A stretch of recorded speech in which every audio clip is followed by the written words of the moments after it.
Hey, hey, hey. Are you wanting to know the 10-degree shifts that can change a failing culture into a successful one? Well, my next guest is on a mission to accelerate the evolution of a more conscious world through sustainable company culture and communities. She believes organizations are possibly the world's most underutilized resource for solving human problems, economic problems, and environmental challenges. She works with leaders, individuals, and conscious enterprises who are committed to a sustainable lifestyle and impact. And on this morning's live, I saw her talking about trust. So this promises to be a very, very great, very intuitive interview. Please join me in welcoming AJ. Hi, AJ. How are you there? Hey. Hello. How are you, Glenn? Great to see you. Thanks for being on the show. I really appreciate it. Had a really great connection with AJ really over the last couple of months, and really hadn't had much connection with her probably for the last 10 years. But for those people who don't know you in my community, just share us a little bit about you. About me personally? I want them to get a sense of who you are. Okay, cool. So first and foremost, I would say I'm a biophiliac before being a businesswoman. So a biophiliac is someone who feels very connected to nature and who is affected by nature. So I start my days by a morning walk, either in the bush or on the beach. We're here in the east coast of Australia, and I love to just connect in with nature and listen to her first. So first and foremost, I'm that. And secondly, I would say I am a business person who loves helping teams and leaders be more conscious in the way that they create their tribe and have relationships at work. Yeah. I think we were just speaking just before the show began, one of your clients that you're just working with. And so there were still some, how did you say, yelling or arguments during the session.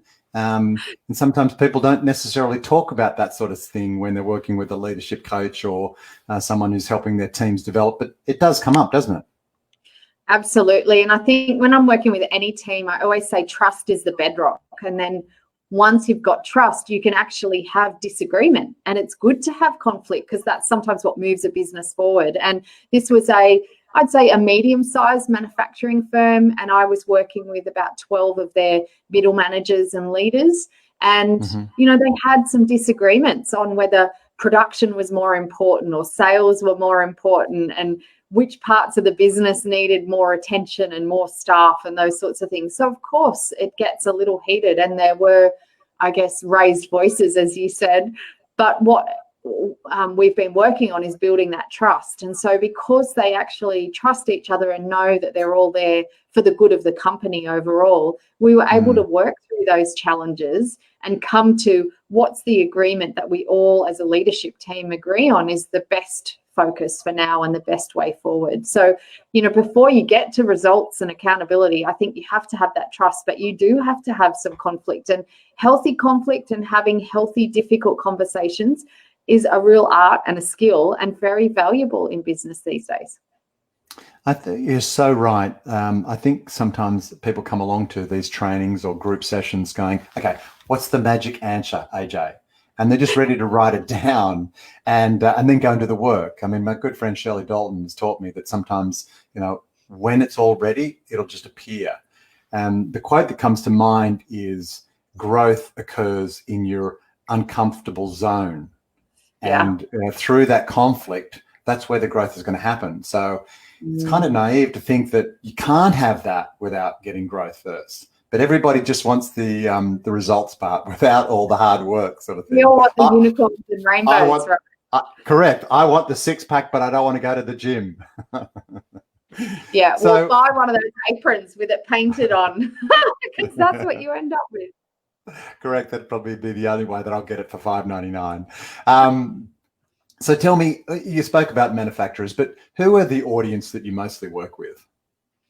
So I do have a varied audience because I have some different offerings and ways of working with people, and I also have a few strings to my bow. So I work with women in small business, specifically through a program I run called Leading Ladies. And Leading Ladies helps women who are practice entrepreneurs, I would say. So people who are selling their own IP, their own knowledge and information. So authors, speakers, coaches, mentors, facilitators, trainers, those kind of people who are selling themselves. And so I work with them specifically about how to become more commercially viable in what they do, because I find specifically in women in particular, they often undervalue themselves, and they're often just churning hours for dollars, and they're not good at raising their rates or packaging their value and thinking about that. And then they're not always building their legacy for later. So, it's a bit like being an athlete where you might have a limited time span in business. And so what does that look like if you're not leveraging other people's time? You don't have lots of staff. And then on the other side, I work a lot with corporates, and I say conscious corporates. So leaders and executives and people who want to build a good culture, who want to take care of their people and their customers, as well as the environment and the land. So I'm really interested in working with teams that want to get better. So I would say they're already on the bell curve moving up. They're not laggards. They're not people who really don't care about that stuff. They're people who go, we're in business for a reason and we want to make stuff happen, and we want to add value, in the marketplace and to the world.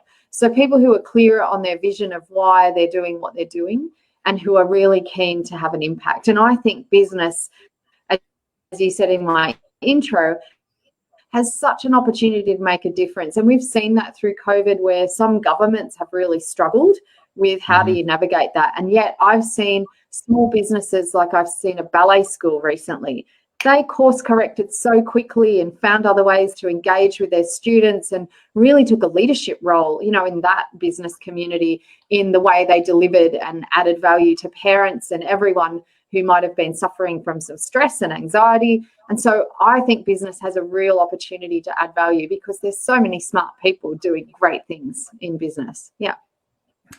Yeah. The thing that really struck me when you first started speaking is you speak with such clarity around the people that you serve. And for people watching now or on the replay, we're going to dive a little bit deeper into the 10 degrees shortly. So, if you're watching, just type in your questions now that you might have around leadership or cultures, good cultures, bad cultures. Just make a comment, and we'll address those at the end. But you, when you're speaking, you have such a very clear focus on these are the people that I serve. They've got to be moving up on the bell curve. All right. And so when I'm normally speaking to entrepreneurs, sometimes they're really hazy around that, very foggy. And so they can't work out why they're getting the results they are. You've really got to be crystal clear on going, these are the people that I serve. This is how I do it. So my next question is, why do you do what you do? What is in it? I know there's financial, but then there's other things. What are the other things for you? And I might segue from what you said. I think that's so true that often we think of delivering a service to an industry or a specific demographic. So a lot of people will say to me, I work with accountants or lawyers or, manufacturers or healthcare. I work with all industries. So I'm not industry specific and I'm not size of company specific. For me, it's about the leaders and the leadership team and where they are in their personal evolution. Because I truly believe that a business and a team only goes as far as the leader has gone deep. And it's come through years of refinement because I've worked with lots of different companies and people. I've done lots of middle management work, and then I've seen them get frustrated and hit their head maybe because the senior leader hasn't done the work. I know now, and you can actually look at Gallup research and research by lots of companies that do lots of different diagnostic tools that will show you that a company in profits and profitability, sustainability and growth, it comes when you have a more conscious leader, a more evolved leader in place in the leadership kind of pinnacle or that main team. And so they're the people I want to work with because I know they're going to make a huge difference to the lives of their staff and to the communities. And so my why kind of came birthed out of some of that. And like often for many of us, I was a corporate refugee. I suffered a whole heap of burnout. I would have told you I was fine. You know, I was doing 16-hour days. I was commuting 6 hours a day on top of that, you know, working hard, really trying to make a difference, and had a great team and felt that that was working well. But there were some leaders and people who weren't on board with that agenda. And so the frustration of trying to make change happen when other people only merely focused on a narrow-minded view was really actually quite damaging. And it created an environment and a team and a culture where it was fear-based, where people were afraid to speak up and say what they thought because they were afraid for their job, or that they might get bullied after that, or that they would be ostracized and they wouldn't get great projects and things because they have become a squeaky wheel. And so there was this fear-based kind of culture, and it was very regulatory. It was very, you must tick boxes and you have to show up at a certain time and, you know, tick all the boxes. That's what it was about in lots of ways. And I realized that doesn't work with our human biorhythms. It doesn't work when family have children who are sick. It doesn't work for fulfilling a vision and a dream. And when I left there, I suffered adrenal fatigue. I had no female hormones. So I physically had impact of being in that environment. And I would have told you I was fine. And so through my work, I became also a yoga teacher and did yoga therapy, which is Ayurveda and the medicine side of yoga, and learning the science of the body. I then did a whole heap of research on the healthiest communities and businesses in the world. And the healthiest businesses and communities in the world are ones that treat people and their community as a whole ecosystem. So they look at, do people have a sense of worth? Are they healthy? Do they move more? Do they have connection around their values? Are they aligned in that way? Do they have lifelong friendships here? Do they have opportunities to serve but also to receive? And so I really looked at what are those things that enable a community, a team, a culture to thrive and to really be healthy.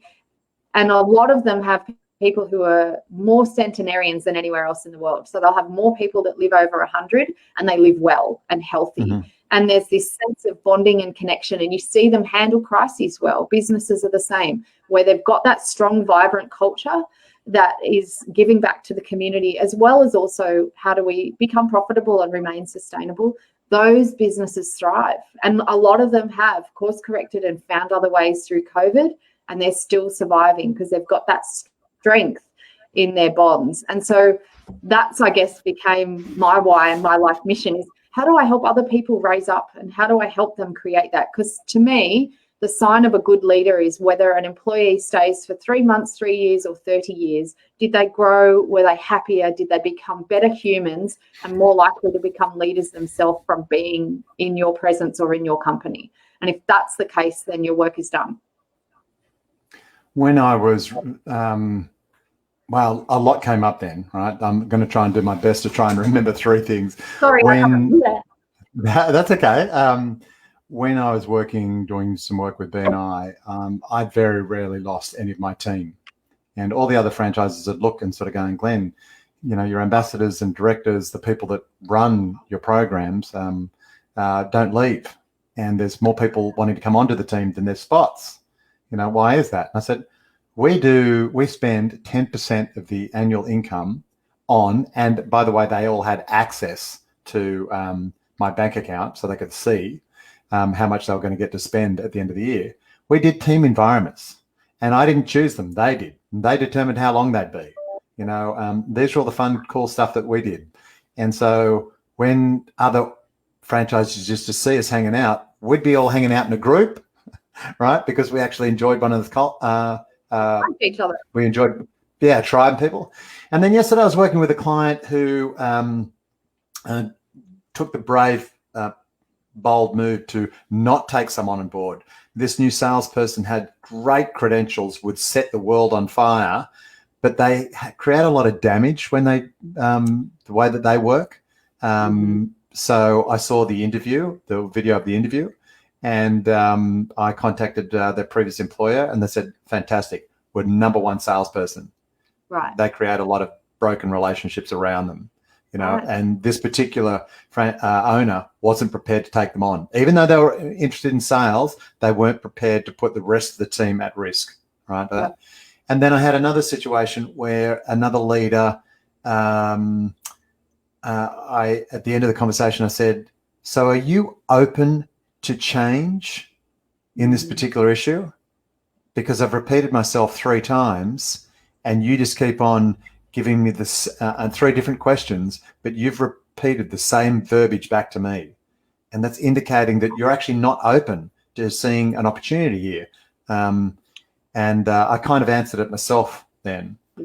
So very different people. And yet I look at the one where I'd want to go and work for, and that'd be the guy that decided not to take someone on. Right. Because that's more of I'd feel safer in an environment like that my voice had just as much impact as everybody else. Whereas the other guy, very, very dictatorial, just like, this is the way it's going to be, and I can't work for someone And I like think that. you touched on a really important point there, and that's psychological safety. Do I feel safe to be myself and to speak up at work? And it's public knowledge. I used to be a director at WorkCover, which is a workplace safety, regulator. And what I saw during my tenure there is things moved from being incidents and injuries that were slips, trips and falls, or electrocution and tractor rollovers.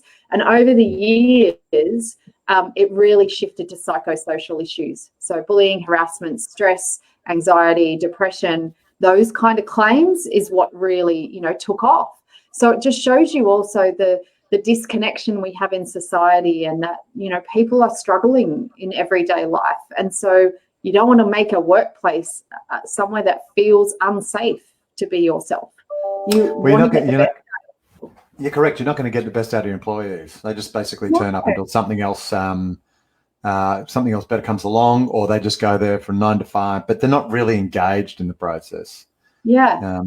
Or even have a conversation with your staff, and you might even have a couple of people who are just there for the money because they just need to pay their mortgage, and actually they're super passionate about being in surf lifesaving or running their kids' soccer team. Great, at least you know that, and you can still give them meaningful work and make sure that that's as enriching and healthy as possible, but know that they're maybe not wanting to ladder climb and they just want to come to work and do their job. That's fine, but have you had the conversation to even know that? And what is their passion? Are you asking them, how was surf lifesaving on the weekend? Are you engaged and involved in your employee's life? And I love the example of the All Blacks in New Zealand, the All Blacks team. Mm-hmm. They have such a strong culture that's about the team, and they have values around you always sweep the sheds, that no one's too senior, that they don't sweep the sheds at the end of a game, and that you play the game to allow the team to win, not for you to shine as a star. So they still hire and train star players, but it's always about, what are we doing for the whole team? How is this bettering the collective? And if you look at Indigenous cultures, that's how they operate as well. People have different roles and functions. You don't have, a warrior going off and killing a beast and then sitting and eating it all by himself. Yeah. And yet in business, you do see people, they make the kill and then they eat the profit. Yeah. And they don't think about what's everyone's role in this. They maybe don't value the finance person or the admin person or whoever else as much as the salesperson because they're bringing in the dollars. Well, guess what? It takes the whole team to make that work. Yeah. I was doing some work with a company, ADT, I think they're a monitoring company, alarms, that sort of thing. And they wanted to increase the amount of referrals that they were receiving. And I interviewed the top 20 salespeople, and in the end, I got the gig, and I was to do a workshop and a keynote speech. So I did the keynote speech and then the workshop later. But one of the things in doing that particular work was I identified that they don't know their teams. Salespeople actually thought that the marketing department gave them shit leads. They thought that the technician or the admin people would screw up the sale by doing the wrong billing. And they didn't know who these other teams were. They just, that department.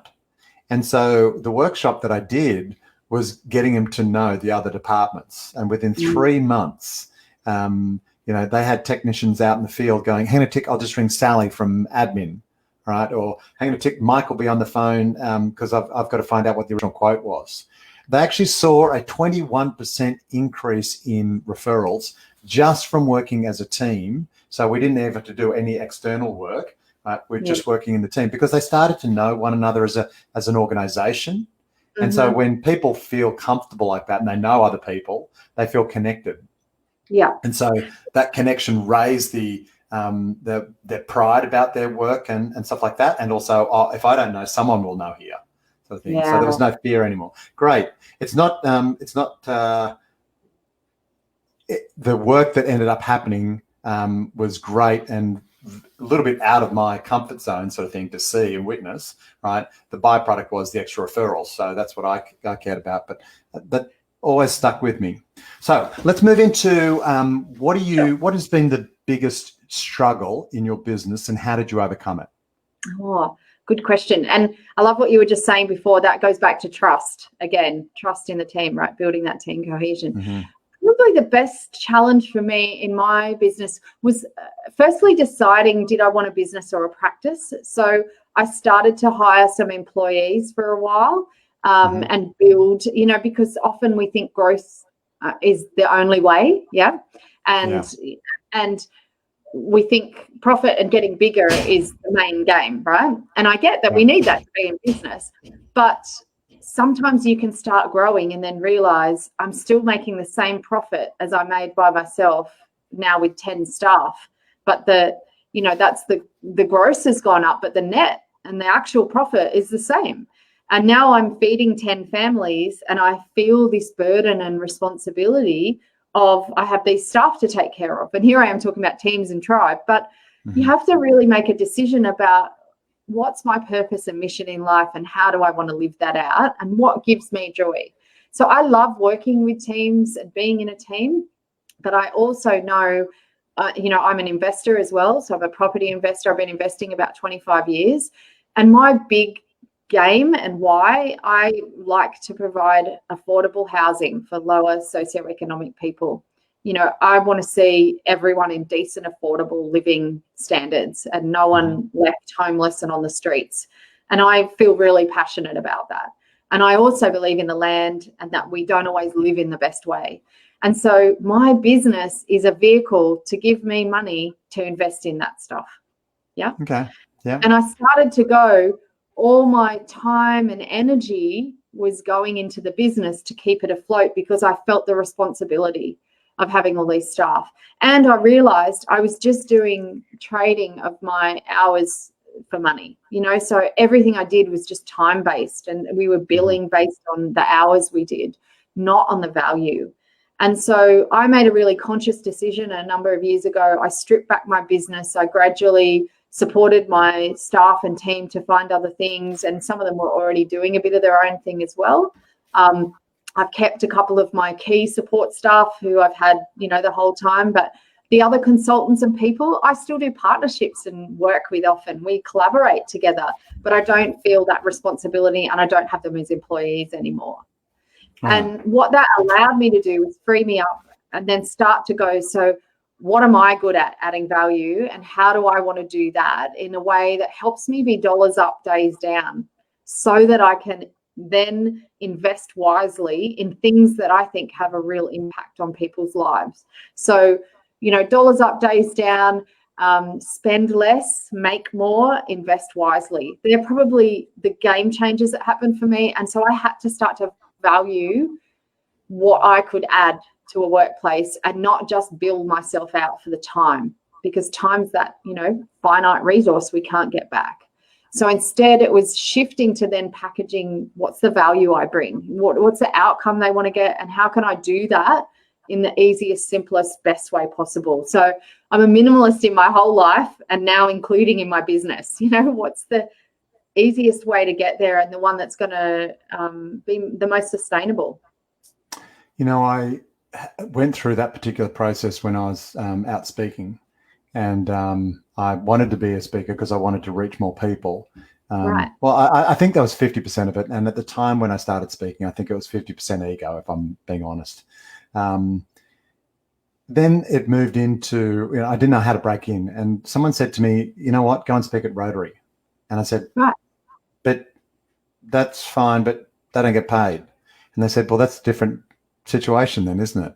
You want to be a paid speaker. So I got really good at clear. But I started speaking at lots of Rotaries, and then I started migrating that across to sending them an invoice for $250 and then writing on it comped. And eventually then it went to, because that way they introduce you as a $250 speaker, right? But then I got so many of those, I sort of went, you know what, I need to increase this. But somebody once saw me speaking from Rotary and said, well, I can afford $250. I want you to come and speak for my team. So that's how I started getting my first gig.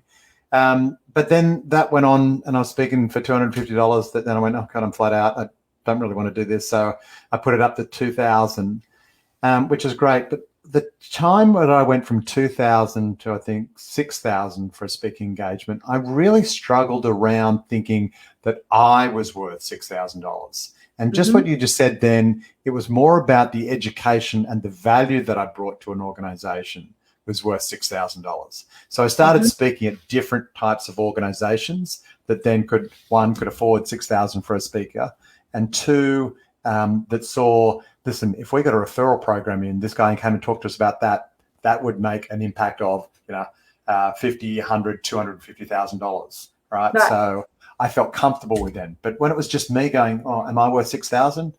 I struggled.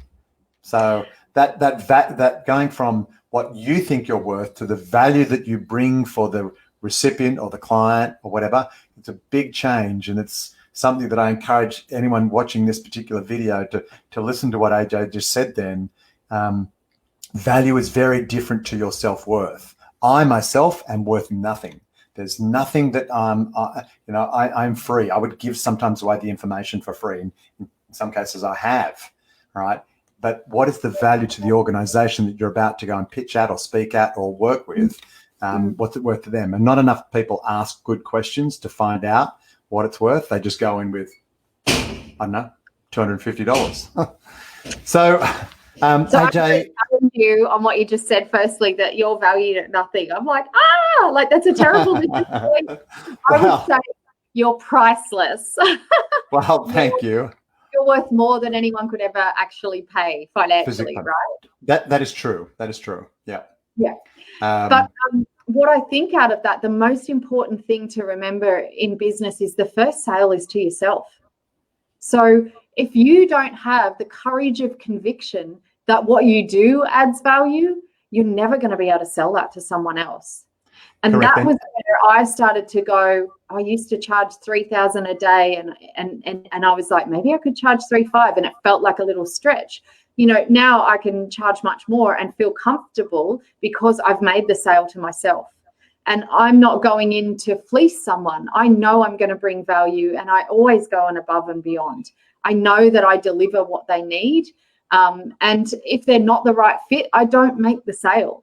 But I've made the sale to myself first. So when I am in front of someone, if it's where they're at right now and what they need, I'm really clean in what I offer. And I'm really clean in I charge this much, and you either like it or you don't. And it's either for you or not. And if it's not, I know another 5 people that could probably support you at the level you're at right now. But that's at the level they're at for the investment they want to make in their business or in themselves. Yeah. You just made a really good point then in terms of abundance thinking. If that's not a good fit for them, I know someone else. That's someone with an abundance thinker, because not everybody's a good fit, right? They've got their needs, and what you're trying to do is work out whether or not their needs match what you offer.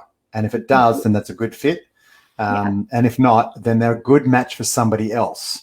If you've got like a great network like myself and AJ, that's the whole reason for having a good network, is so that you can still help them by moving them on to someone else. That doesn't mean you sit there and going, they're not right for me, they're not my customer, I don't want them. That just means you can still add value by introducing them to somebody else who's at a different level than you are. Not that any level's better than one another, but it's just you're helping the client out, you're referring someone on, and you still get to look good in that whole equation too.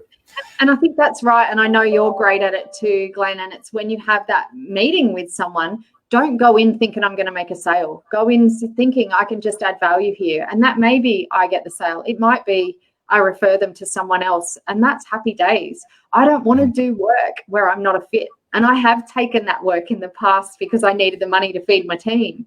And that can be soul destroying, and you end up, expectation management's hard, all of those things when it's not at the right level. And I know for myself, even investing in coaching and mentoring and programs I've been in, when I went from, I remember my first big coaching program that I joined, and it was 15,000, and then I joined another one what was 30,000. I remember at the time it was that gulp swallow, how could I possibly? But the moment I decided I was worth investing that much in, my business took off, and I made sales far beyond, because my mindset went, I'm worth the next level. And so it's not about what you measure it as. It's about, do I see myself as valuable and worthy? And do I know my value and worth and where I'm a good match? Yeah. It's as simple as that. Yeah.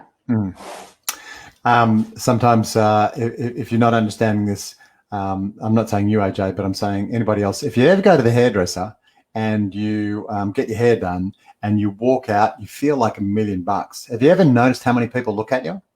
Right? That's because you feel it. You feel like, wow, I look great, right? And you're strutting your stuff down the street, and all of a sudden, look at it. Hi, how you going? Hi, how you going? That's because you've got the confidence, right? And all it really took was, for me, it's a $15 haircut, right? There's not a lot of haircut. But it's that, I've got it all going on. In business, it's no different, all right? Yeah. And I'm not talking about fake it till you make it sort of stuff. I'm talking about, you, as AJ said, you have to know your self-worth, right? You have to know the value that you bring. And if you're out there and it feels awkward, you don't deserve to be out there selling that just yet. Just sell with confidence what you are good at.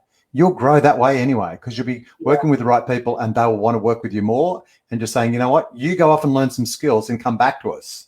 They're the people you should be learning with. You shouldn't be just going out there and going fake it till you make it. So, and just like you've been in with referrals, when you're understanding the value that you're bringing, when you start just getting referrals, when people start ringing you and saying, hey, so-and-so said I should ring you, that maybe you can help me. When you start going, a lot of your practice or your business is built on referrals, that you're adding value because people trust you and are happy to share.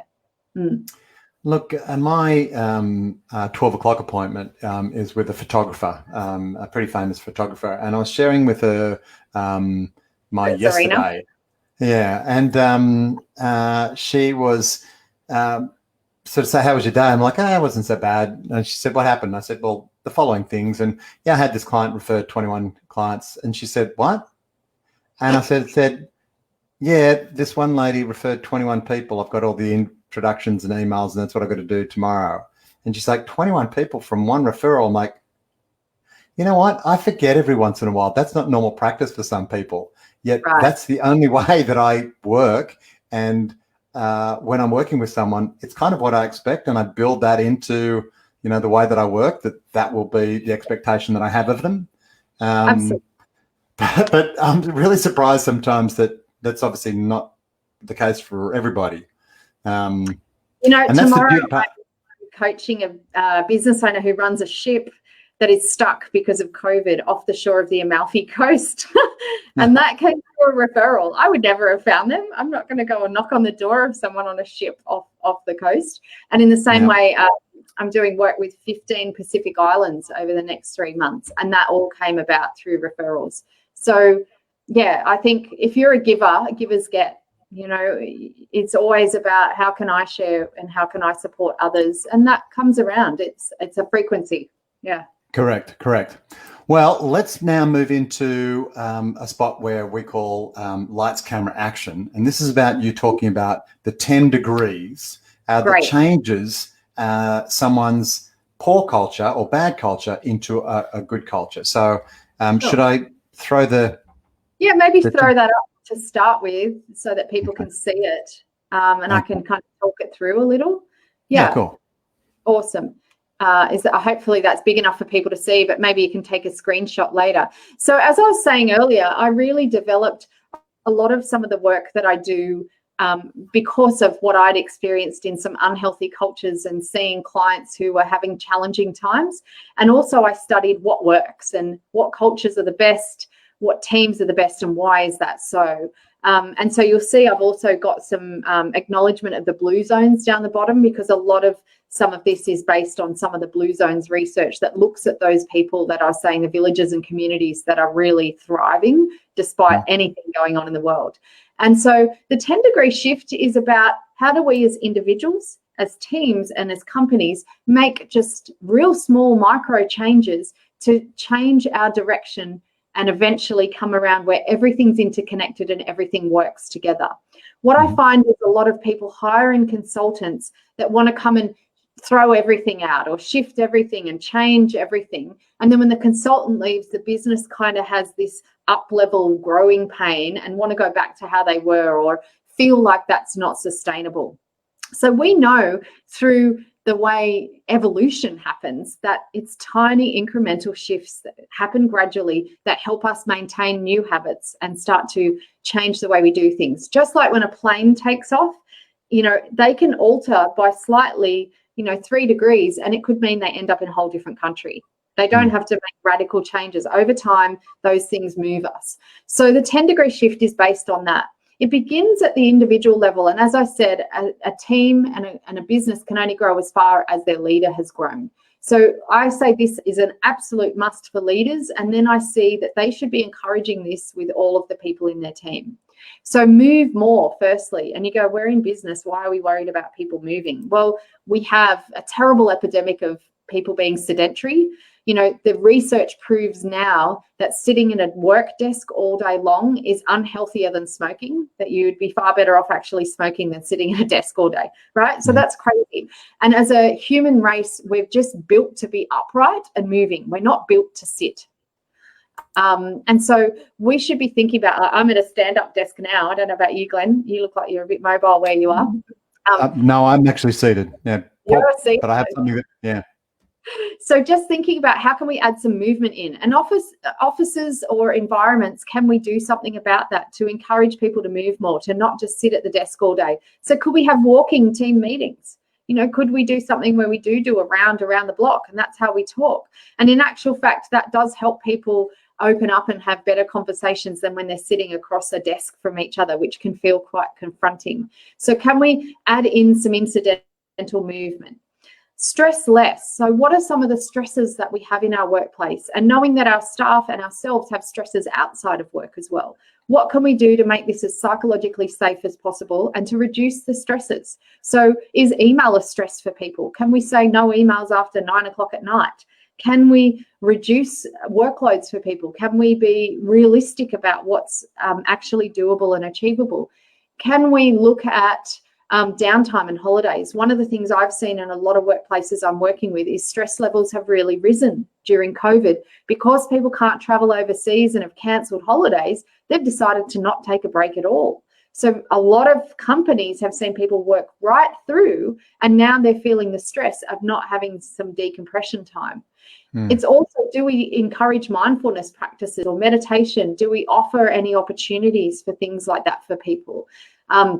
I've worked with some hospitals in India, and they actually practice what they call traffic management. And so twice a day, a little bell dings and they play this piece of music that is like a mindfulness track.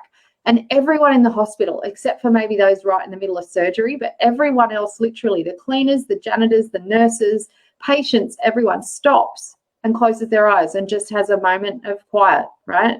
And it's like 2 minutes twice a day. But it's like this recalibration and the allowance of the mind to stress less. Plant-powered is the third one. So what are we eating and encouraging in the workplace? And also what's our environment like? A lot of the time, I know when I suffered that burnout in corporate, there was like no plants visible. You couldn't see trees. And every day in the cafeteria or whatever, what was there but cream buns and donuts, and it was somebody's birthday. So we'd have cake.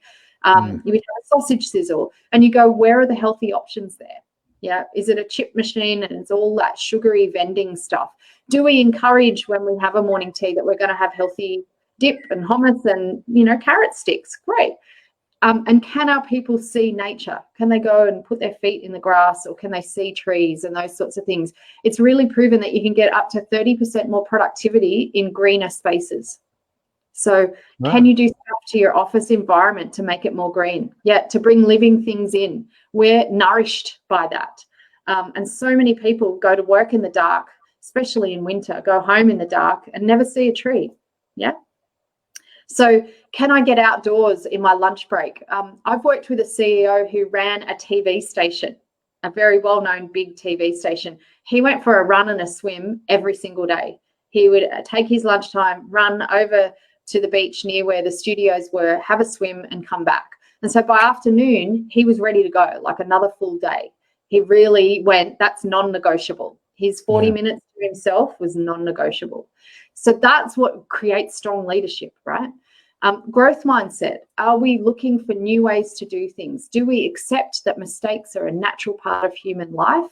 Or are we risk adverse so much that we don't grow? Yeah. So what do we practice? Are we likely to drive the same way to work every day, to have the same policies and procedures we've always had? Or are we willing and open to go, there might be another way? Could we, in medical healthcare, learn something from a manufacturing plant?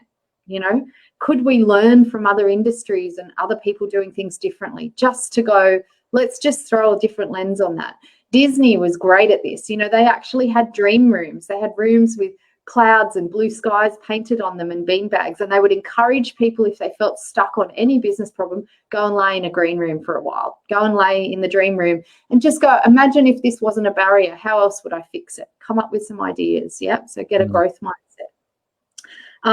The next one's clarity of purpose, getting a clear purpose. Do we know where we're going as a team? And do I know where I'm going as an individual? I think when you mentioned earlier that I sounded clear about the clients I wanted to work with, Glenn, and that I enjoy working with, it wasn't always the case. And so it wasn't until I got clearer on my purpose of how my business serves my bigger mission in life that I got clearer on that. But before that, you know, I was a bit of this, I was a bit of that. And that can be very energy draining. And we just have a limited time here on the planet. We may as well get clearer on our purpose. And the more clear we are, the further we go. It's like a light can be diffused. You know, there's a lamp here. The light from it's quite soft and diffused. But if I narrowed the focus of that lamp, it would become a laser, and a laser can cut through metal, right? So we want to get super clear. Yeah. Yeah, thanks for pointing out that you could see that I was going to speak. In one of my businesses, I'm working with someone, and I originally started out mentoring them, and then we're going to release them out to the sales world. But he and I just have a really great working relationship, so that we now present together. And what we identified, got pointed out to us the other day, was, Glenn, what's really good about your appointments now is you get to just hang out and do the stuff you really love. And Jonathan hangs out and does all the stuff that he loves. And combined, you're not just two people working on a project. It's more like 3 or 4. The amount of work that you're getting through is phenomenal. I mean, we are 4 times, not just any one individual salesperson, than the whole company, right? Yeah. Because of the way that we're working. Because I'm not doing the stuff that, what holds me back is all the admin stuff. I hate all that stuff. It's all the detail stuff that it drains me. Yep. So when I show up, when I'm in my natural element, I'm not as bright and bubbly. I'm not as relationship. I'm not about being on point with the stories that because I always share emotive stories. I'm a storyteller, right? So, but Jonathan is very, very detailed focused and gets all the numbers, so that you've got emotion and science there for our client, and they can see it. So I strongly believe that you've got to be clear and comfortable in your purpose. I agree. And it's not about being Pollyanna and going, oh, I don't do any of the icky stuff. You know, we all still probably have to do that. But it is being clear what's your lane. And I love Matt Church, who's also a well-known professional speaker and founder of Thought Leaders. He always says, do work you love with people you love where you love. And I really like that, because it's just super simple, isn't it? Why would you do anything other than that? Maybe when you're getting started, but the more clear you are on what your purpose is, the more you attract those people and the more they love what you do, because it's an alignment. Yeah. Yeah, absolutely. don't push water up hills. The next one is we start moving into the team, and that's straight talk. And this is often one of the most challenging ones. This is at 6 o'clock in the little model you can see here. Straight talk is about having clear, crisp communication. It doesn't mean callous, and it doesn't mean you're trying to harm the other person. The intention is always to move things forward in a positive manner and what's good for all. But often I find in organizations there's a lot of unspoken ground rules. There's a lot of edging around things. There's a lot of, oh, yeah, but I wouldn't say that to her because she might get offended. Or, oh, Marie's always done it that way. Or Bill gets a bit snappy. And everyone kind of dances around that stuff rather than having straight communication. So I think it's super important that we learn to have straight talk, which is without ego and baggage, but just going, do you know what? When you did that, it made me feel quite angry and frustrated. What I'd like to see happening differently is this. It's important for our team for these reasons. Here's what I can do. What do you think? Just clean, clear, to the point. And to have those conversations. Often in leadership and management, people are taught how to give a shit sandwich. Sorry for the French. But, they're taught that say something nice, say the difficult bit of feedback, say something else nice. People get confused. Go straight to the issue and deal with it as an adult. Don't play around. But the framework that you just said then is one that I'd heard before. Can you just run over the framework? Because I think for everybody that's really important. You said, so what happened? How it made you feel, what you'd prefer, and how it impacts the team. You there? Oh, did I do something? You've just. Oh no. How to kind of have a challenging conversation. Yeah. Well, it's helped me enormously, that sort of framework of it, being able to do it, because people can't argue with that because it's just how it made you feel. Exactly. Yeah. And I always say when you're stating your feelings, don't feel them. So don't go, it made me angry, go, it made me frustrated, or I was angry, so just state it really cleanly. And that's what I mean. Take the emotion out. And it's that whole concept of play the ball, not the player, go, this is a challenge, this is an issue, and air it and clear it. The quicker teams move through that stuff, the more advanced they get in building that trust and being able to have those challenging conversations and go, hang on a minute, we need to pause, let's have a discussion, rather than let's store that up and like elephants, next year I'm going to bring that up in your performance appraisal or whatever. That's not healthy. No. How are we going for time? Do you want me to keep going? Yeah, or have you we're good. Look, we're over, but I think we're getting gold, so keep going. Okay. Cool. So the next one's shared values, and that kind of, says what it is, but it really is finding what are our shared values, what do we believe. I worked with a bank last week, and in that bank's leadership team, one of their shared values we worked on a bit until they could articulate it, and it was don't let the family down. That was their shared value. When we really talked around everything they were trying to say, it was don't let the family down. And so they see themselves as this family kind of environment. And so it was about making choices that wouldn't let the rest of the family down. Now they've got that clarity, they're able to think about decisions they've got to make in future. Would that let the family down, right? It's so clear and simple. Another organization, a construction company I worked with, and sorry, a little bit of potty mouth, but they had a no dickheads value, right? So it's just don't be a dick. Do the right thing. Don't do stuff against your other teammates. So it's finding those shared values so we know what are kind of the ground rules here in the sandpit. I think Netflix do that really well. When they looked at some of their policies and procedures, they went, what's most important to us? And they got rid of things like uniform policies. They got rid of travel allowance policies where it said you can spend, $62 a day. They just said, do what's in the good, most benefit of the company. Use your judgment. Be a grown adult. And they said no one's turned up naked and no one's hired a private jet and done something silly with the expenses policy. So it is funny how that sort of turns up, because one of the bottlenecks I noticed when I was running BNI was that everybody wanted me, and I'd framed it like that. And so I needed to get past that particular hurdle. And I said, well, surely I don't not be expected to handle all the problems. So when we identified it, it was that problems could be addressed a lot earlier and a lot quicker for the clients if I gave them a framework. And that framework was you know what, if you can spend $100 if it was up to $100, then you need to come see me. But if it's under $100, just solve the problem yourself. Do whatever's necessary to help the client out. Absolutely. Yeah. Simple, right? Simple is often best. Just put a framework in place. Yeah. Yeah.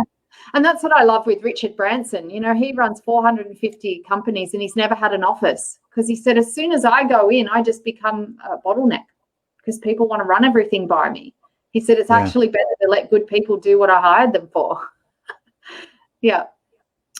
The next one's tribe vibe. And so similar to shared values, but this is really starting to think about who are we as a tribe and what is our vibe? So where do we sit? You know, are we based on love? What's our frequency? Are we acknowledging? How do we welcome people into our tribe? You ask any company, if they've got a new employee that's maybe been there 3 months or less, ask them, how was your onboarding? What made you feel like this is this tribe? I know how they operate, and did I feel a welcome part of that? Was my position in the tribe valued? I know beautiful Emma Isaacs, who runs Business Chicks in Australia and Business Chicks Worldwide. Until she moved to LA, but before that, while she was Sydney based here, any new employee that arrived, and even when she'd grown into a larger company, she would bake them a cake on their first day. Yeah. Wow. And it was part of that whole welcome to our tribe. Yeah. And so it wasn't just a bought cake, she made it. That's the difference, isn't it? A cake. And she's a mum with like 5 kids. So you know what I mean? It's that effort of going, you're valued, you've joined our tribe, welcome. I just did some work with Maori Health last week in New Zealand. Same thing there. We spent the whole first 2 hours of the meeting, 2 hours, getting to know every single person and letting them speak for as much as they wanted to about where they come from, what are their childhood hobbies, what's most important to them in life, what tribe did they come from, what do they believe. And so they would share whatever they wanted to. And that took 2 hours to go around, because there was about 15 of us in the meeting. And you know what? They now are this nice, solid tribe. They know exactly everyone. There's no waiting until we form those bonds and trust. They were like, if we're going to work together, we build that up front. Correct. Yeah. Then there's family first. So as we move into the company, it's thinking about, can we actually operate as a company that values family first? So are we acknowledging that our staff members are on borrowed time, that they're actually coming away from their family to spend time with us and to help us generate an income and profits and those sorts of things? And do we treat that as valuable and important? Because for most people, work and home are totally separate. And they, come to work and we expect them to be married to their work, when you know that their relationships and their bond with their family back home are probably the most important thing in their life. And so are we family friendly? Do we have policies that are family friendly? Do we allow flexibility? What are the ways that we encourage and support that? I've even worked with a mining company that would do family days every quarter, where they'd run barbecues, have jumping castles, bring a bus around, tour the wife and kids around. This is where dad or mum works. Get a feel for it. This is where they come all day, so that they felt involved and engaged in that. A team that I was working with during COVID in Sri Lanka, they were feeling really disconnected from each other and their work family. And they realized we don't really know much about each other's lives. And because we're now doing everything on Zoom, they started doing Wednesday night trivias. So they were doing trivia night Wednesday nights after hours, and everyone would bring their whole family. So they'd sit in their lounge room with all their kids and everyone, and they'd play trivia with each other's families, and they'd meet each other's dogs and cats and all of that. And now they feel so strong as a team because they also know about each other's lives. They've seen their families, and there's part of that. Now, lots of people query that and say they don't believe in that. But it's proven in the companies and cultures where they value family and they allow people the space to be a family person first, they're the ones that thrive. Yeah. It reminds me of the company version of Gogglebox, all these families sitting around playing on some sort of goal. But I can see how it would be you could add competitiveness but in a good spirit. Yeah. And It's you a just very get to creative way of thinking too, though. Like I've been going, okay, well, how do we do this? Yeah, it's beautiful. And then lastly, community counts. Do we give back? What's our community?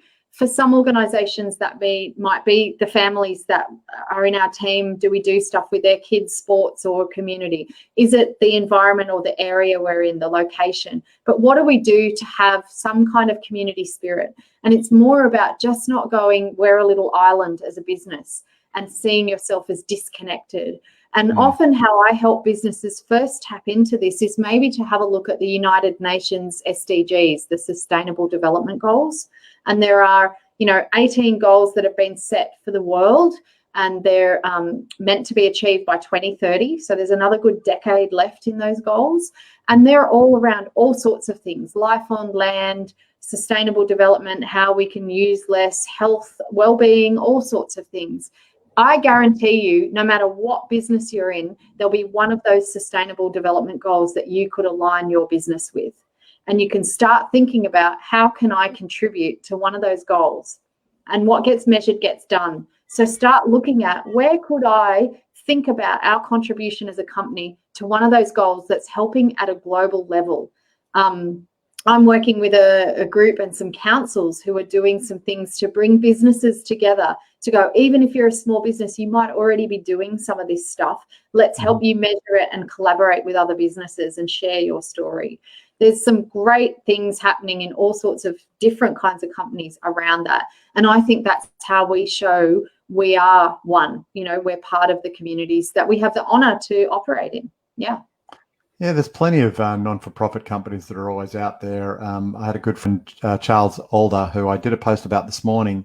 I met him through, my late father, Jeff Kirkwood, and he is on a mission to raise money for farmers. Now, he brought the campaign Buy a Bale and delivered so many. So he's the one that started that up, and now he is doing Buy a Tree. So you buy a tree and then they match it with 17 trees, but it's all around, the environment, the planet. And I sort of said, Charles is always thinking like that. I'm sort of going, how easy is it for you to sort of saying, for every customer you get on board, you're going to plant a tree, right? And give them that sense of, I don't know where the trees are planted. He even allows people to plant their own trees, but he's created a platform for people just to connect with a larger audience. There's plenty of great organizations out there like that. And you just got to make sure that ties in with the values of the organization, the company, the people, and you can get some great traction that way. Perfect. And it may not be the focus of your business. It could be just something you're doing or a byproduct. It could be, can we buy things more sustainably, and not buy necessarily from a company that's destroying the planet? Just do a little research.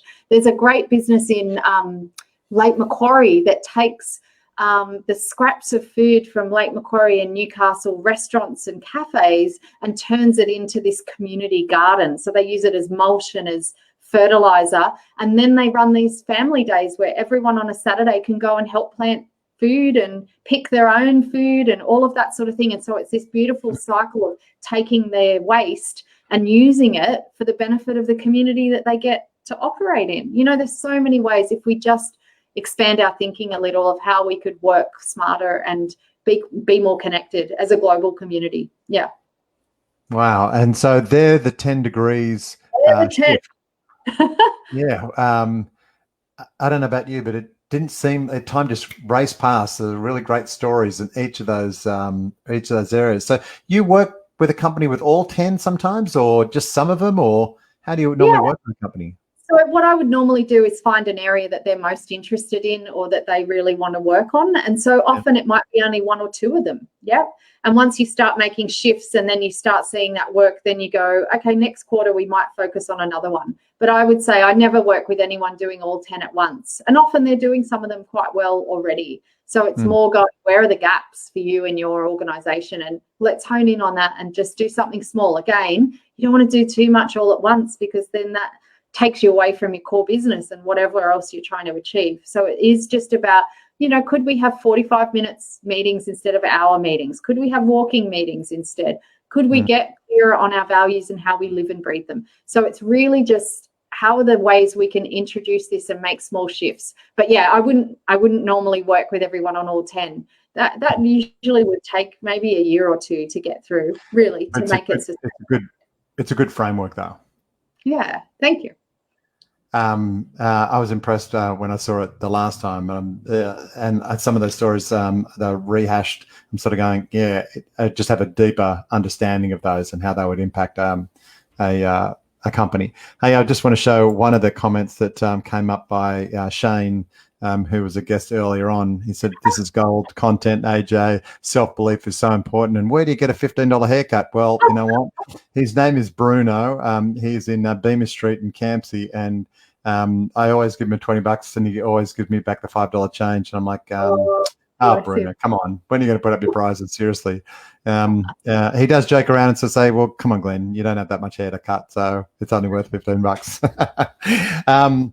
Hey, I always ask guests to come along to sort of say, hey, is there a special offering? But I'm going to really encourage people to either connect with AJ. You can do that on Facebook. You can see her live. But if anything in there resonated with you, reach out and just have a bit of a chit chat with her on, which degrees you'd like to start working on. But AJ, what would be your suggestion? Yeah, same. Facebook or LinkedIn, just connect with me. I do a thing called Daily Optimisms most days. So a little video of a morning, really just to help you be a bit more up. As I said, I'm really focused on raising consciousness and helping people just get through their days, week. So check me out there. Reach out if there's anything you want. I have lots of resources and things as well, and articles. Always happy to share wherever that might be of service for people. So yeah, nothing to sell, just I think make a connection, be part of my community as well. Somehow come in and touch the space if you feel drawn to. Yeah.